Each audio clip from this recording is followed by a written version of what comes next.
And good evening, and welcome to another edition of Life as People. I'm very excited tonight to talk to somebody. I think we briefly kind of crossed paths. Like I said, I've got fuzzy memories of it of the Cowley gig in Brighton. So, without any further ado, how you doing tonight, Paul? Yeah, I'm really good, thanks. Yeah, nice to be on this with you. So let's start with that then. I mean, what are your recollections of the Cowley gig night? But yeah, that was a fun night because it was, I mean, for one, a chance to meet someone I really like respected, Chesky, as a musician and a rapper, and perform alongside him with my friend Aaron, second class citizen. That was just a pleasure. And to do, to meet Ceiling Demons and yourself, to make a new bond with new people. It's always like pleasurable, especially because you guys were on tour and it was a real like Asian kind of thing for you and everyone. Oh, here's a cat just yeah. So yeah, this is Rosie. This is the back of the so yeah, we'll have to look out for that. But basically, it was a really it was a chance to play live some stuff that we'd worked on like as an album, which we hadn't really done because Aaron's like a father, he has his normal kind of life and not that he does art and painting, and music is kind of like something you can make in your free time. But when it comes to like presenting that to the world, there's a whole like promotional and touring kind of side of things, which ultimately doesn't really have time to engage in. So we had this gig and managed to play live and like expand on some of the tunes, and gave me a chance to kind of just play guitar in front of a bunch of people who were into it. It was kind of I think like I don't remember, like at the time it was just like I couldn't hear myself very well. I was thinking, oh no, it's in the moment sometimes you're not like completely present or feeling that it's going well, but it was just refreshing. But like actually it did go well, so your mind is often somewhere else, but it's presentation. As long as that gets over and people enjoy what you're playing, because you get nice feedback and you're like, well, it's I think the thing about creativity is like people, when they're receptive to it, because you can create something and you might think it's good yourself, but it's when it resonates with someone, or you feel that that it has some purpose to it now, because it's like it's serving it's giving something to someone. And yeah, I think if you don't have that, don't like have a muse or anything to articulate your art to, then you're kind of really like lacking something there. So for me, I don't play it live much. I'm doing like gigs like that very rarely. So it was a real cool thing. One of my abiding memories of the actual Cowley Club itself Mm. was because we got down there early, and we walked in and it was like a cafe come bookshop, so there's all the seats were around, there's books Yeah. everywhere, and then it was just kind of like the doors shut. It became like an old sort of Chicago speakeasy. It was like the doors shut, and then everything just Yeah. transformed into this music venue. And it Yeah. was like, I thought there's not many. I said to Fran at the time, I said there's not many venues like this in the world now where it's kind No, of this, no. they integrate, and it was one of them. What I liked about it was a venue that you could tell they did it for the love rather than just trying to do it for money and Absolutely. commercial reasons, and Yeah. that gave it a special place and a special vibe. It's the antithesis of that almost. Like they're totally not in it for the money; they're in it for the community. And it's an anarchist cafe, but like anarchy is not about like don't care about anyone and do anything. It's about building that like grassroots structure that everyone can thrive on. And yeah, it's kind of like it's it's kind of typical of Brighton. Like you have that kind of culture here. That's one of the attractive things about it, but it's still very rare. It's the only place that does that, and it wouldn't exist if it wasn't for a few individuals and building that community. And yeah, I think you maybe get it a bit more around the world. Like I know places like Germany and Berlin, maybe you get a lot more DIY culture, but I think it's something that's lacking and maybe being lost, because of just the cost of having a premises, even, or having like, you know, complying with all the rules and stuff. So credit to them for making that happen. It was a great venue to play in. Yeah, exactly. I mean, just to sort of highlight that, I've thought for a long time that they're almost like a blueprint of how venues should be going forward, especially after all the lockdowns. Because I saw venues that, you know, they've never returned, and I thought if you made it more for the love than just, and I understand, you know, they've got to make a living, but the idea of you know, like you say, building up from that basis is something that I think, like I say, it's a blueprint, and it's a strong way to go forward, because you got for the love. And I know it sounds cliche, but doing things for the love, which bleeds into the creativity in music. You know, you know, we don't do what we do with, you know, being creative as artists or musicians for the money, because that's not our drive. Well, I've never met a real creative person just for the drive. So take a step back. Where did your journey with music stroke art begin? So I guess always growing up, music was a part of the house. My mum and sister were always into Beatles and stuff, so there's always music around, and then getting into how, you know, those tunes, and yeah, so a musical kind of family orientated me in music. But also my mum's a painter as well, so she does like landscape paintings and things, so there was art around the house. So I think you know, I was always like drawing as a kid, and I don't know, I found that it was like in school, like it didn't really thrive, like, you know, numbers and writing and all that stuff. It came later, but I wasn't like the fastest or most, and I felt like school at that point was like very much like, who's got the answer, who can put their hand up quickest, who can get a result done quickest, and I was just like struggling with that kind of like culture. So I was like a bit insular, but with drawing, I had something where I could do something, and I was like, you know, the best or one of the best in the class, and that gave me real empowerment of like, okay, I'm good at this. This is my thing, and so yeah, I was always comfortable drawing and doing things. Music was always something I was interested in, and then I think before I could even like play an instrument, I was making like albums as a kid in playground, you know, with my friends on, you know, it wasn't real things, but it was like I had that feeling of like having to assemble an album, like, and I guess like just from yeah, listening to it, and then eventually like wanting to play, like learning guitar, but really I didn't consider myself really a musician at that point or an artist, and the art kind of drifted away because as I went into secondary school, I wasn't so much the best in the class anymore. I was just one of the other kids, you know, and the teachers weren't really feeding that passion in me, and it kind of extinguished it a bit. It was really like, this thing I like is not being represented well, so it kind of like fell out of, not out of love with it, but it wasn't something that I felt was my career path. And like I started getting into sciences, like I think curiosity and creativity linked. You know, the more you're interested in the world and discovering stuff, understanding how it all goes together, that kind of drove me to really get into science and stuff. So that was a sensible career path. It seemed to be where I had to go to university and all that. So creativity was a hobby, and something that I guess I was always like trying to make music, play guitar, and like teaching other people to play and whatnot, but never really considering myself an artist. But at university I was like composing songs and writing stuff, but very much like hidden away, you know, not really feeling confident or you know, that I was good enough to really share what I was doing. So I kind of like, it was my own little world kind of thing.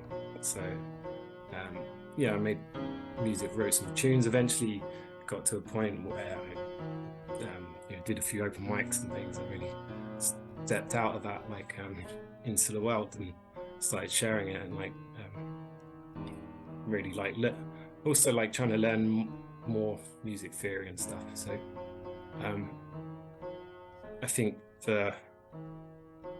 yeah, I think I started to like make my own tunes and self-release some stuff,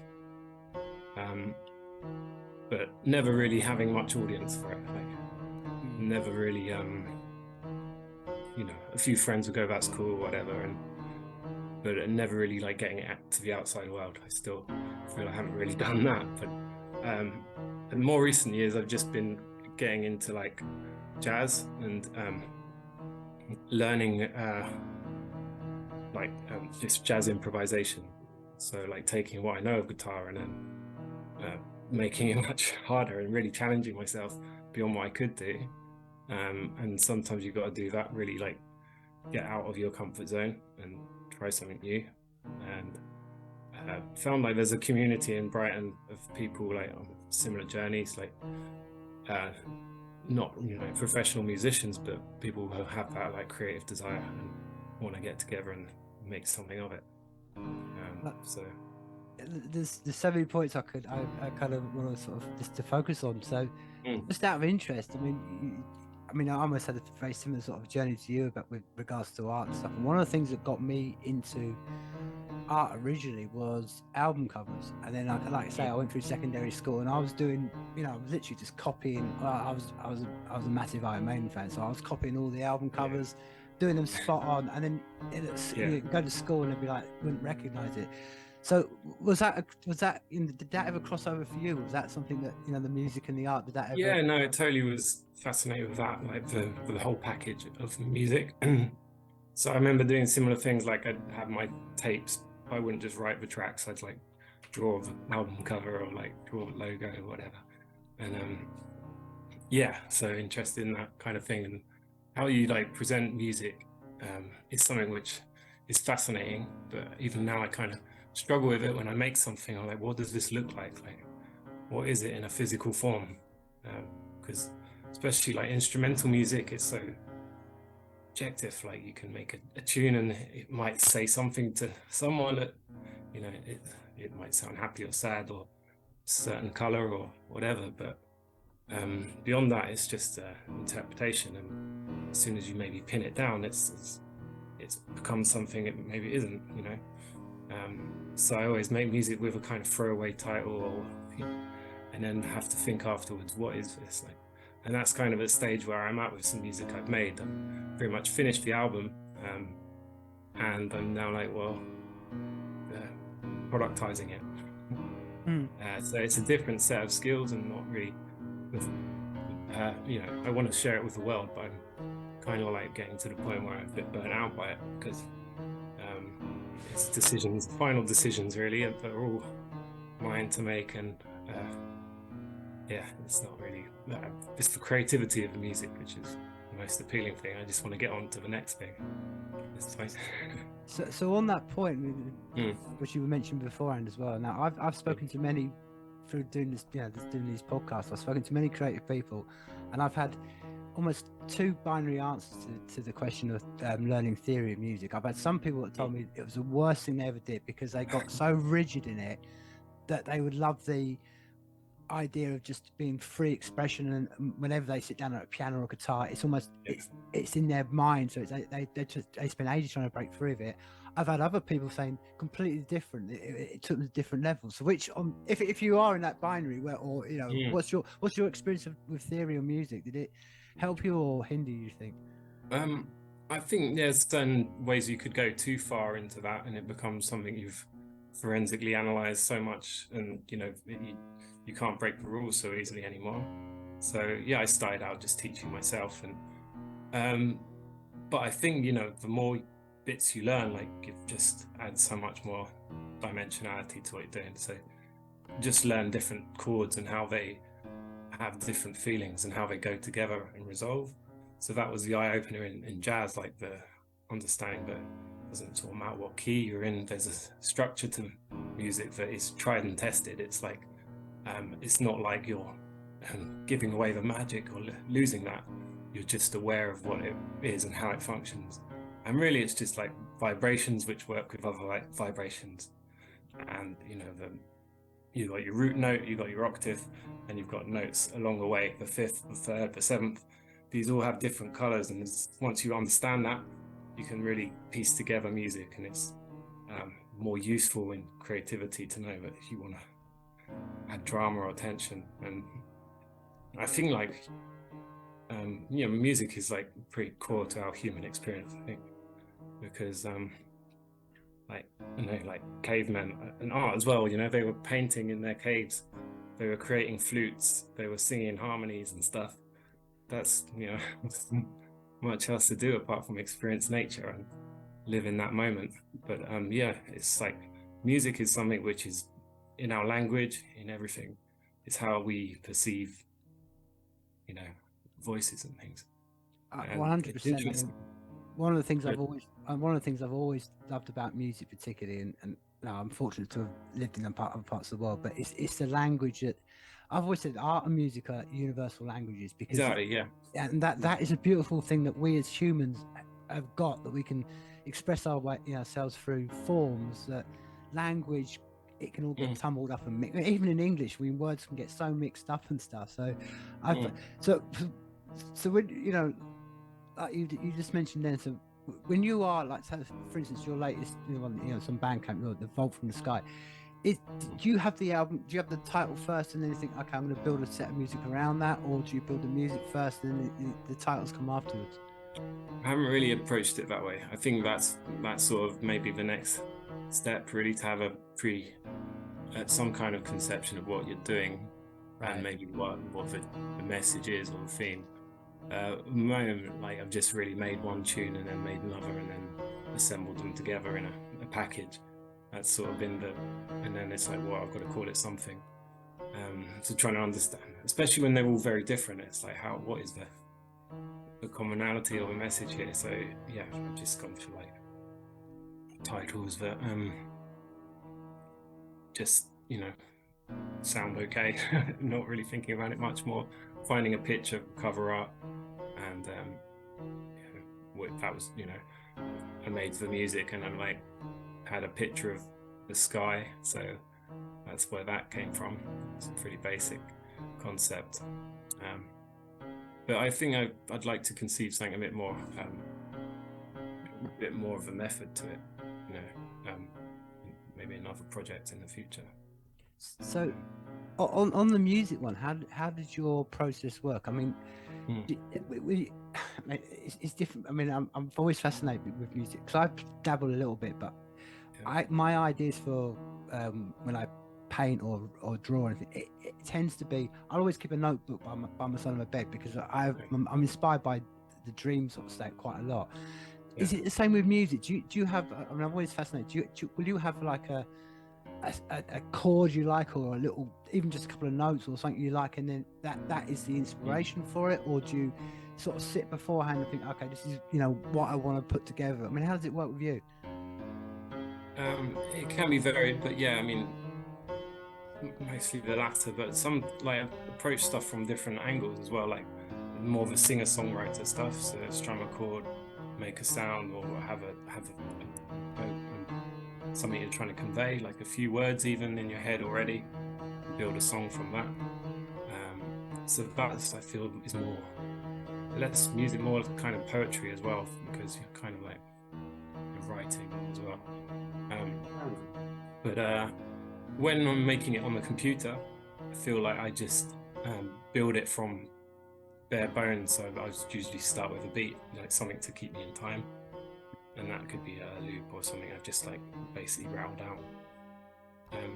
And then I try and like build up just simply from there, like, so here's it, what root note is going to reoccur every bar or whatever sequence you're doing, and just adding complexity, so finding the texture of another instrument which works with that, and like layering and then arranging, so you've got all these like different tracks. I can maybe just record like 10 guitar parts and it sounds like crazy noise, and then it's a case of like erasing, so rubbing out the bits which are played badly or just don't fit, until there's something that is coherent. And sometimes from some of its parts it can sound like something that was written even, and has a more of I guess more like that it was coming from something other than just improvisation. Right.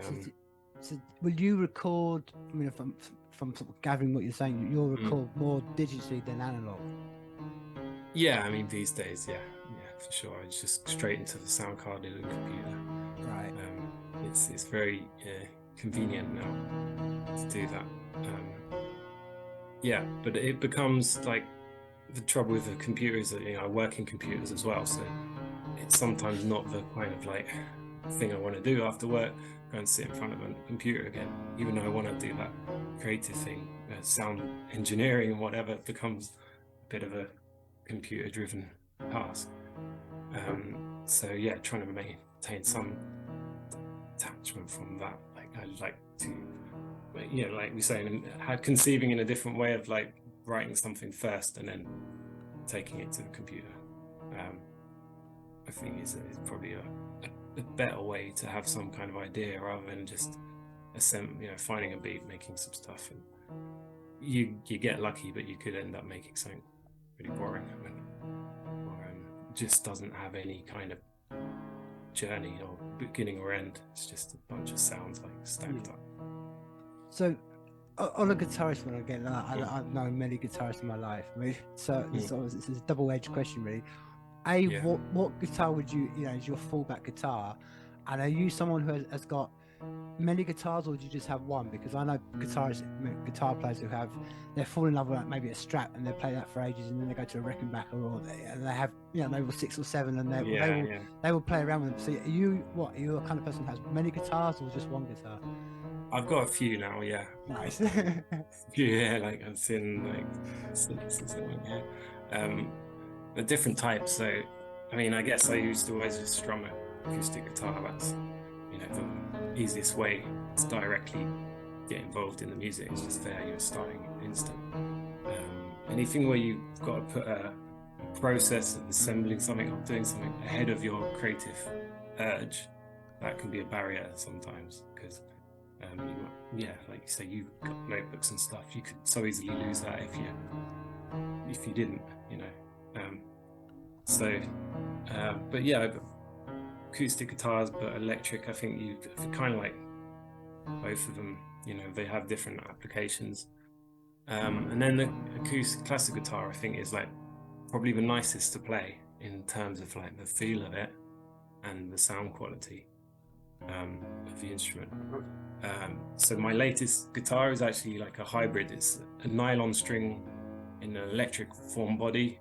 Oh wow! But it's also semi-acoustic. So that's really nice in that it kind of like covers a lot of bases, and you can do. I'll show you. This thing kind of looks like an electric guitar for everyone, but the strings are nylon, like as if it was a classical guitar. So you can kind of like treat it like an electric, but it doesn't resonate, and you could use it on stage, you know, because it doesn't feedback badly. So that's my latest one. It's sort of like, because I was using a Stratocaster, but getting into jazz, it's just not the right tone. More of a bluesy kind of feel to it, which, you know, has its uses, but very much not quite in keeping with the music form. So on the guitar one, before we sort of leave that subject, what is there any particular influences, or, you know, people you hold up on a high pedestal of like, wow, they're just, you know, guitar wise? I guess like I'd always go to Jimi Hendrix, okay, as being like the one who just blew my mind as a kid, and like, well, how's he even doing this, and trying to like understand that, you know, before you could just YouTube it and figure it out and study it, like hearing it and just trying to emulate that. It's just like, he was a real visionary, and like invented a lot of the vocabulary. So yeah, I mean, there's a whole load of guitarists I could probably name, but I'm not really that especially into, you know, into virtuoso guitarists so much.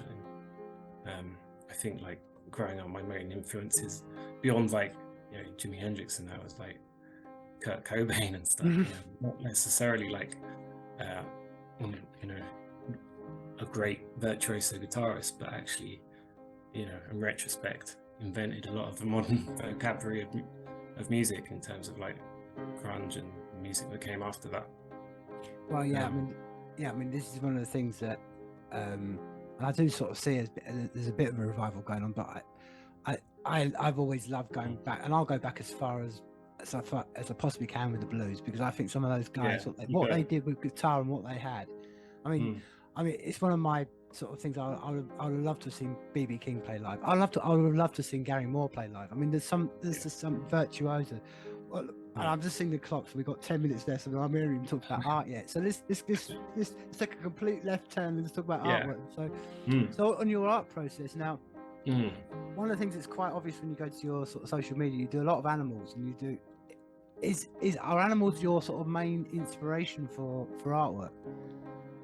And for what I've been doing, I feel like I set myself on a journey where I was just doing a series of animals, and I've been enjoying that ever since. So, but no, that wasn't necessarily, that sort of was a happy accident, I guess.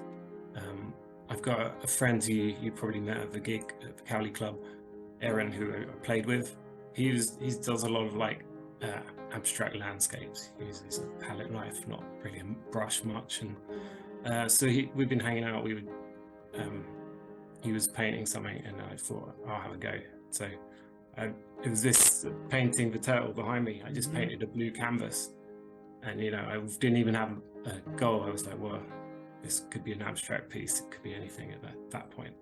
But it just looked like the sea, and it was like something that's gonna swim in that. So yeah, I just thought, okay, well, Google image a turtle.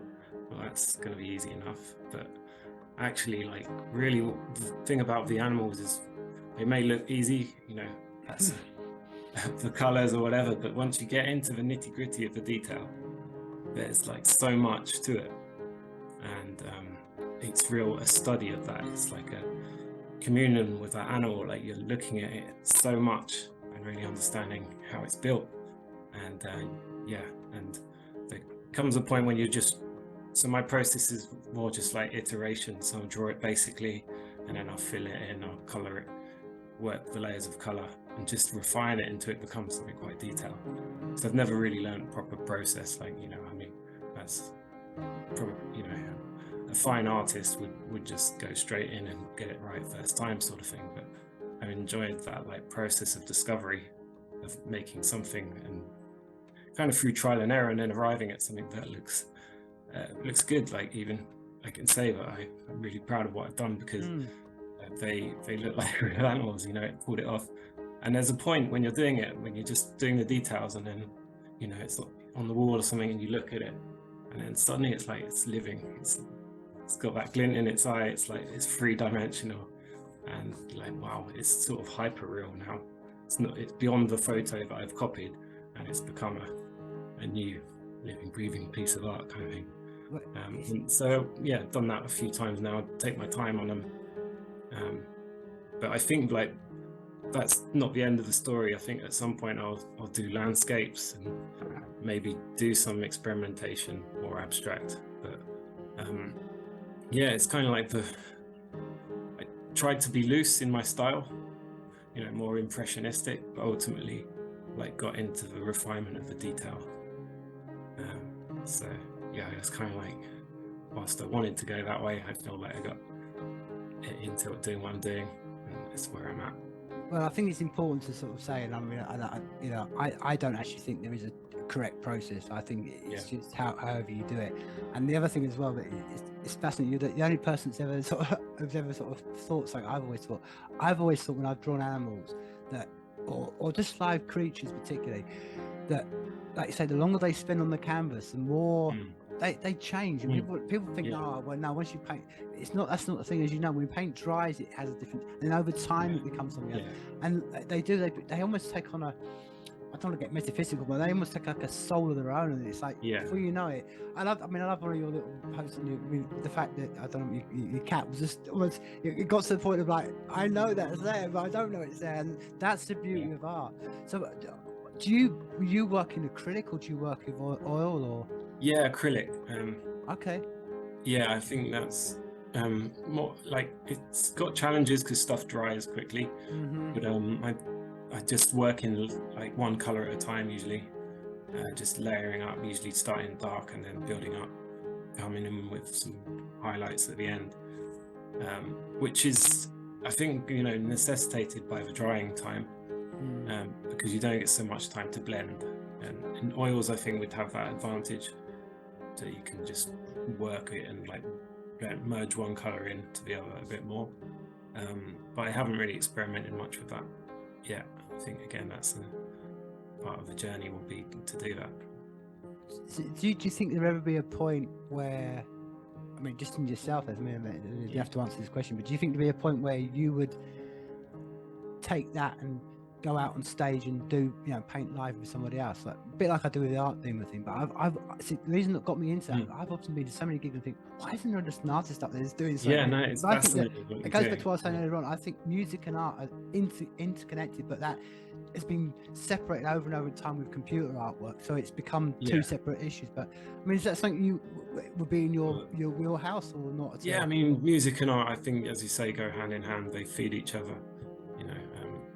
One can lead to the other. And it's like a cycle almost of influence.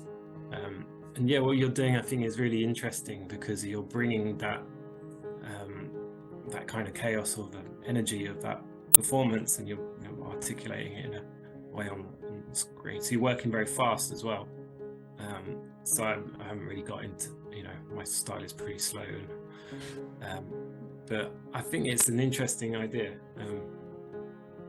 Yeah, I would be, I can imagine just like how I can't even really imagine how you do it. I'd be interested to dig deeper into that, but I think it's a real a niche what no one else is really going for, and I think you probably get a lot of like pleasure and like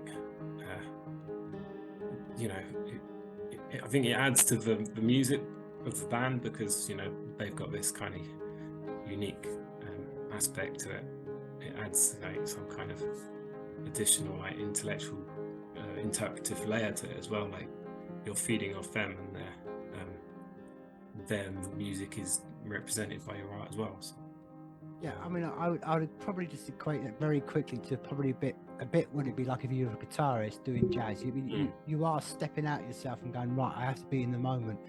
But like I say, the time is against us. We're gonna have to definitely follow this up because we're gonna have a whole conversation about this. What we've been talking about for another time. Yeah.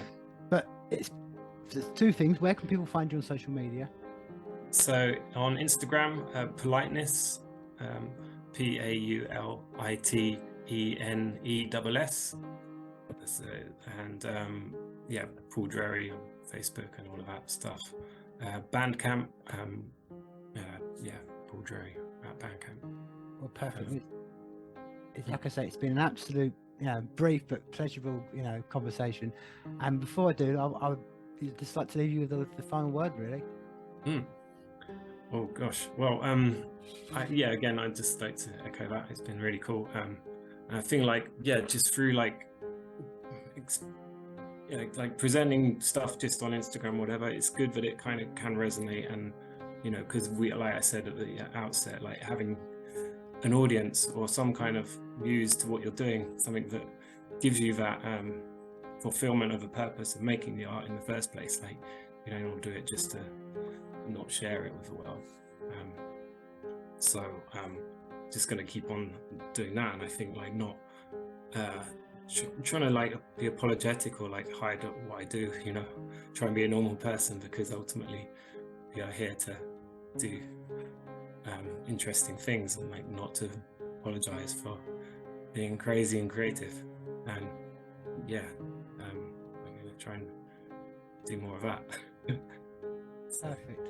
Well, it's been an absolute pleasure, and all I say is life is people. Yeah, it is. Well, they say that life is people, and that people are angels, and that angels are devils, and the devils are me and you.